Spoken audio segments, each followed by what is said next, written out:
It's amazing the places the path of life will take us. And this is right about where mine began. I was born at Northeast Georgia Medical Center, right in Gainesville, Georgia, the poultry capital of the world. I went to school from elementary all the way through high school, right in Flowery Branch. When I was 6 years old, I gave my life to Christ in a little church right off of Dawsonville Highway. When I was in middle school, my family and I came to Blackshear Place Baptist Church, where I really learned to understand the heart of God. In John 3:16, it tells us that He loves the entire world. And every now and then, the passions of God and the desires that He has placed on our heart and the calling on our lives intersect in undeniable ways. And over the past few years, and especially in the past few months, that's exactly what God has been doing in the hearts of myself, my wife Andrea, and our church.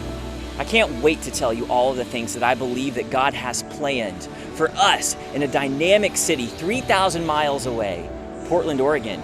It's a city that we've been paying a lot of attention to over the past few months. But now it's a city where we are going to invest ourselves in a brand new way to pray and see His kingdom come. I believe that God's vision for this place is maybe unlike anything that we've seen before. And every now and then, God gives us the chance to be part of something truly unforgettable. I just can't wait to show you this vision. In fact, let's start right now. People in Portland need people like us that will find them where they are and share with them the hope of Jesus. And here's why. Located in the Pacific Northwest, Portland is home to 2.5 million people. Almost 70% of them claim no religious affiliation at all. This is why Portland almost always ranks as one of the most unchurched cities in the nation. Not only are people not going to church, in many areas, gospel preaching churches don't even exist. It's unbelievable to realize that in a city like this, there's only one church for every 28,000 people, and the lack of the gospel is having an impact. In Portland, there are more strip clubs per capita than any other city in the United States. It was the first city to elect an openly gay mayor, and not only do they practice immorality, they embrace it. In a recent local news article, Portlanders took credit for the recent Supreme Court decision regarding marriage. Portland is a lot like Nineveh. It's a place filled with people who are desperate for Jesus. Portland, Oregon is such a beautiful place.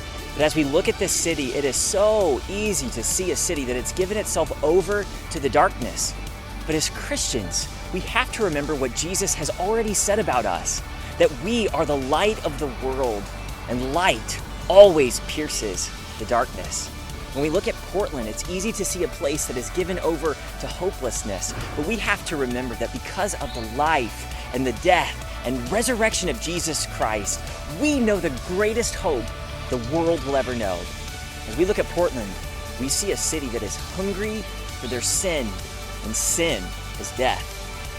But we know the truth. We have an answer that has been setting captives free for generations.